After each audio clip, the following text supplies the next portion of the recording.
Hello and welcome to Under the Lights, the boxing talk show brought to you by Sportology TV with myself, Ali Drew. On the last episode, I was joined by former European champion Matthew Hatton, who was talking to us about his nephew, Campbell Hatton's upcoming pro debut. But on this week's episode, I am joined by the undefeated light heavyweight Commonwealth champion, Lyndon Arthur. Lyndon, how are you doing? I'm good. How are you? Yeah, I'm good, thank you. How's life at the moment? Are you in training? Nah, I'm just recovering from the operation. I thought I was gonna go back to training yesterday, but my arm's still a little bit sore. So I'm just chilling. I'm just giving it a couple more days. What was the injury? Was that from your fight in December? It's from before. I just think it's a bit of wear and tear because last year I had the same operation on my left arm. It was the year before that, sorry.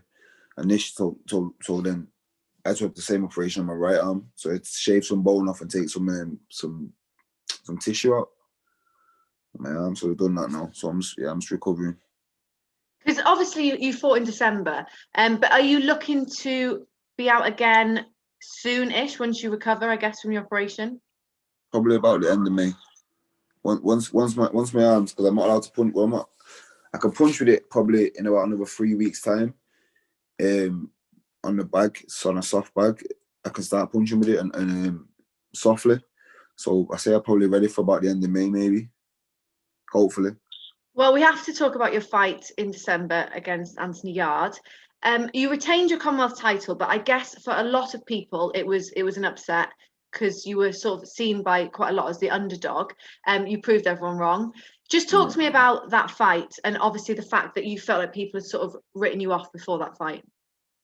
Yeah, no, I didn't quite understand why people was writing me off, just disregarding like me as a boxer, and as didn't really see me on the level of the top guys in Britain. But you know, it didn't really make a difference because either way I knew, and anyone around me and my immediate people around me and you know, and my supporters and yes, everyone knew, everyone kind of knew or knows the skill set that I have.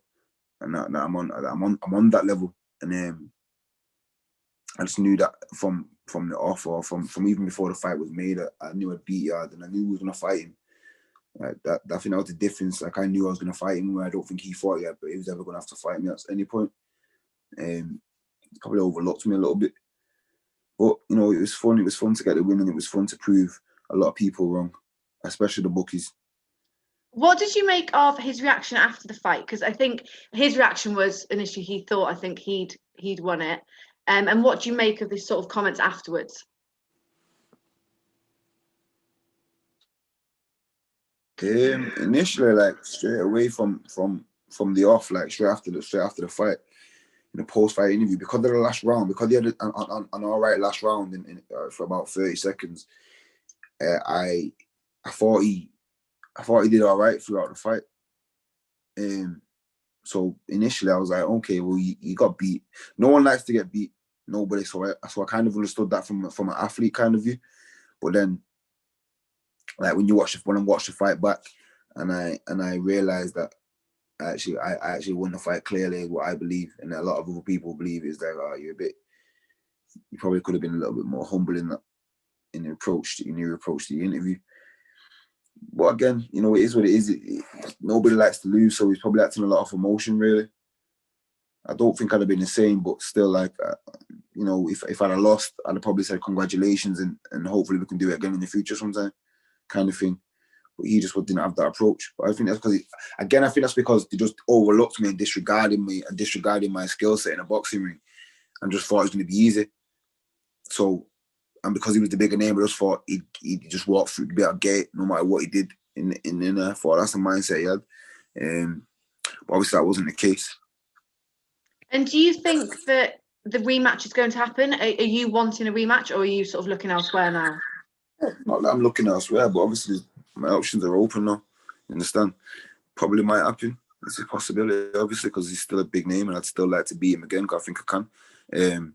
But like I said, my options are open now. That I'm number 3 in the world in the WBO, number 10 in WBC, 10 Ring Magazine, and number 4 or number 5 in the IBF. So I'm in arm's reach of a world title. everyone wants to be a world champion, that's the why. So we'll see what happens. And when do you think that you're going to sort of step up to that world level? When do you think that will happen? In regards to fighting for a world title. Hopefully by the end of this year or early next year. Hopefully. I always said that I'd be a world champion while I was 30, and I'm 30 next. So I've probably got about another year and a half left to become what I want to be. 30 is always the cut-off year for everything. Do you know what? I've said it since I started boxing. I said I'd be a world champion by 30. I always said it. I've always said that's what I'll do. You know, I've got a piece of paper I've written down about 10 years ago somewhere in my house, and it says I'm going to be a world champion by 30. So we'll see what happens. And what do you make of the sort of light heavyweight scene domestically? You know, is there people that I think you felt like you were overlooked before, but now obviously they can't ignore you. And what do you sort of make of the domestic level? Before it made no difference. It's about what's happening now, and right now, everyone, you can't ignore me now. You can't overlook me at all. Not one of them. But the domestic scene is bubbling. It's popping. There's about 5-6 of us in the same division, and probably some in the lower division, the super middleweight, that probably could move up as well. That make the light heavyweight scene exciting right now. Even though the couple on Frank Warren, a couple with the a couple like mutual or whatever between it, wherever they are, it's just exciting. You know, these fights probably will be easy to make, or they might. But even if they're hard to make, there's still fights there to be had eventually. Whether it's for a world title or whether it's for just a domestic British title, there's some good fights out there. And obviously, you had to fight behind closed doors in one of the shows that was sort of, you had to go in the sort of bubble beforehand and then fight with no, like with the crowds knew that your fans weren't there. What did you feel like it made a difference to your performance, or do you feel like it affects you at all? I don't know. You probably can concentrate a little bit more because you've got no crowd to react to. You've got nobody to kind of entertain, so to speak. Even though you know you're on tele, and you know you're entertaining whoever's watching, you've got kind of no one like directly to entertain. If I do that a little bit, like I'll probably look to the crowd and I'll have a little look out the ring and stuff like that. But just for entertainment purposes, or just because I'm relaxed in there. So, you know, I don't know. I don't mind it either way. Either way, the person in front of you is going to try and knock you out. So the mission is the same. The task is the same. I have to beat him, and he's not allowed to beat me. So it kind of makes no difference. But I don't know. Either way, it's a fight, innit? Do you think some people are affected, like more affected by it? Possibly. Like the fighters that the come forward fighters that need the loud energy, that need to get egged on if they get hurt or they get hit. They need that little bit of more extra energy in the arena. But so probably it might do. I don't know. I can't speak for them. Well, this week we have to talk about your cousin Zelda Barrett. He is fighting this weekend, so boxing is making a return. He's now, I think, entered the bubble for Matchroom, and he's going to be fighting this weekend. And what are you sort of making of him? Obviously, you would have seen him in his camp. Yeah, do you know what? I've never been in the gym, you know, to see him, but he's probably doing well. I think he's going to knock him out. He should do. Kiko Martinez is past it now. Did you think it'll be an easy fight for him? Easy fight for Zelda? He should do. If it's not, then he's underperformed. Obviously, your gym is a very family orientated gym, isn't it? It's obviously you've got you, Pat Barrett, and Zelda. And what's it like having sort of those people around you and close to you when you're going through obviously all the hard times, but also the successes?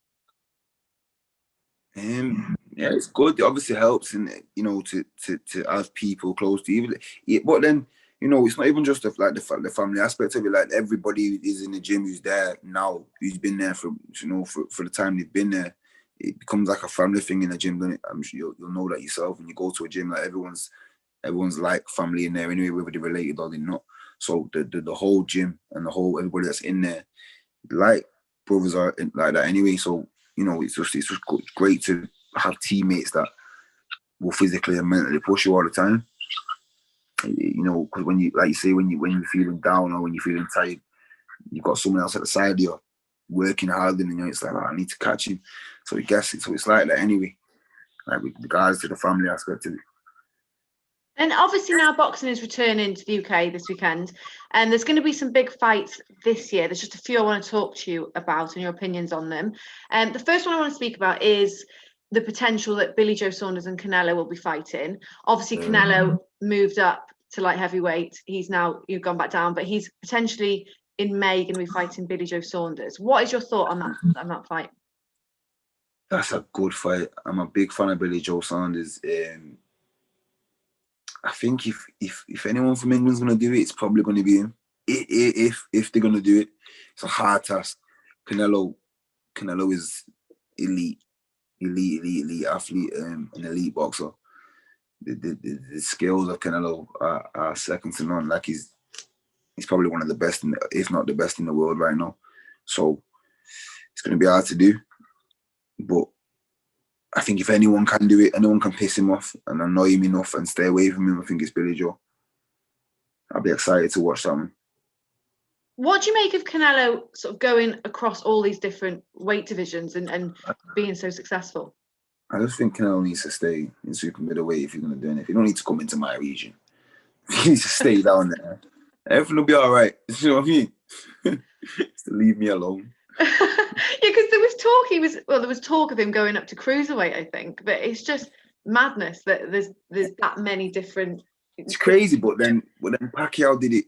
But then Pacquiao did it from like because he's naturally smaller, so you know what? I don't know if Canelo's good enough to. I was not big enough, but he's good enough. You know what I mean? I don't know about cruiserweight. That's a bit of a mad jump. Because it's a big jump from light heavyweight to cruiserweight. So from Canelo to go from, it's a mad one. But you know, that Mexican meat might help him. So another fight, obviously, we have to talk about is Anthony Joshua, Tyson Fury. Potential of that happening, hopefully this year. What's your thoughts on that fight? And again, another huge fight, and I feel like a fight that has to happen regarding all the belts that they've got now and being the one time that all the belts are in England and they'll be out of like one of the biggest heavyweight fights of all time. That just needs to happen wherever it is. It needs to happen. Tyson Fury's shown that his level is elite also. Joshua's a two-time world champion. He's come back from defeat. He's shown he's got heart and everyone knows he's got power and stuff. It'd be a great fight to watch. I believe Tyson Fury edges it in not edges the fight. I mean, edges it in every aspect to it. I don't know, like he's shown in the first Wilder fight that he can box. Everyone's like, oh, but he can't knock people out. He can't hit, and then he went and knocked Wilder out. So it's like, you know, how do you train for somebody that can do everything? It's kind of hard. But again, another fight I'm excited to see. Do you think it'll happen this year? Hopefully. I think it needs to, because you know the heavyweight division is a dangerous division. You can get knocked out real easy. We don't want one of them to get beat by accident. You know what I mean? Just long it out even more. Wilder's making a little bit of noise as if he's pretending to come back again. And he's threatening to. So, you know, we just need to get that fight in and out of the way. And why not? Because they're going to make multi millions off it. After that fight, you can just go and retire and go and live the rest of your life happy. Yeah, and they're probably going to get the rematch clause anyway. So if they'll get the belt twice, then they could just. yeah, that's what I'm saying. It's like a couple $100 million to be made, isn't it? It's all right, in it for 36 minutes, but why not? I'd probably get punched in the face for that much. I'd be all right. Yeah, straight away. Like, why not? What do you make of sort of British boxing as a whole at the moment? Do you think that it obviously had it was tough last year. There's a lot of the small hall shows aren't happening, but do you think it's in a good place at the moment? It's in as good as it can be place. You know, both the promoters, Frank Warren and Eddie Hearn, are doing what they can to bring boxing back as much as they can, as slowly as it's going, as much as they can. But they're putting good shows on. You know, a lot of the fights have been 50-50. They've even give a few prospects that are only 3 and 4 and no chances to shine on telly, because, you know, not a lot of them, like you say, the small hall fighters are getting shows or getting fights, and it's like work, really, isn't it? Like, they're not getting no job. Boxing's hard enough as it is, so like having to stay in the gym and train without having a fight day, I can imagine it's like emotionally and mentally draining. But, you know, like I said, the big promoters of the country are doing what they can to keep boxing alive, and they're putting shows on. Like I say, boxing starts again this weekend, and a few more shows going on. So it's just they're keeping it on a conveyor belt of shows, and it's good. It's good to watch as a fan as well. Because obviously with the sort of small hall shows not happening, I think maybe a lot of boxers might not be able to continue in the sort of industry. They're going to have to get a job, because it would have been that long since they had a fight. Do you think that could be a problem, that a lot of potential, you know, future champions are now going to have almost be forced out of the sport? Yeah, it's hard, isn't it? Like this, because there's a lot of fighters that was on small hall shows that are good ticket sellers that were just making a name on small hall shows for now because they're good ticket sellers. But if you've not got a contract, the Eddie Hearns and the Frank Warrens are probably not going to put you on because you're a ticket seller, because it makes no difference now. Like, you can tell as many tickets you want because there's not tickets being sold. So it's a possibility, you know. They might do, which is a shame, because boxing is a short-lived sport, and, you know, you can't, if you're not getting on shows, and you can't, well, you wait for what's it been now, a year? Not box for a year. It's kind of important at the beginning of your career, you box, but then a lot of them could be young, so they might have a chance still. I don't know. I hope so. I hope people aren't pushed out of the sport, but I can imagine there will be, which is a shame. And how did you find? Obviously, your fight with Anthony Yarde was postponed quite a few times throughout last year. Did you find that quite hard to keep motivated for it? Because obviously, you know, you're in camp, you're getting ready, it gets cancelled, you the same again, and you're just constantly doing camps, getting them cancelled. You know, how was that mentally for you? Do you know what? The first time it got cancelled, about 2 weeks before the fight, I got real ill. About 2.5 weeks before the fight, so I'm kind of glad that happened then, because I probably would have had to pull out anyway, and I probably wouldn't have done it because I'm a fighter, and I probably I might have got beat because I wasn't 100% health in regards to like breathing and whatnot, because I couldn't really breathe. Did you have COVID? And I thought, nah, I've had it. I got it again. Well, I got real ill again, like before the actual fight, but like, I mean, the first time I didn't get tested when it all first come out, it was in April. So about 2 weeks before that fight, I was in bed for 2-3 days. I couldn't get up. So I'm glad that got cancelled then. And then this time, about when the fight got announced, it was like 6 weeks out. I actually got it. I went and got tested, and I had the virus. So I had to have another 2 weeks off before the fight anyway. So I had about a 4-week training camp initially, like for that fight anyway. But, you know, nobody really knows that. But, you know, it is what it is. But yeah, the at the beginning, it didn't really bother me. It didn't bother me at all, because again, the mission was still the same. I know I'm gonna be in, no matter where or when it is. So it didn't really bother me. And then I had to fight Dex Spellman anyway. So it's go on then, another fight, which was good for me anyway, because I got a good 12 rounds out, and you know what, I probably shown a little bit more of my skill set, and I got to headline my first show, you know, against Dex Spellman. And, you know, we've seen some insecurities in Yarde by him fighting Dex Spellman after me already beating him. So everything just went to plan. It is what it, you know. Things happen for a reason. And that's why I believe everything happens for a reason. So that's what was supposed to happen. I was supposed to not fight him in April, and I was just supposed to fight Dex Spellman first, and he was supposed to not Dex Spellman. You know what I mean? That's that kind of thing. I believe in that, so I can't complain.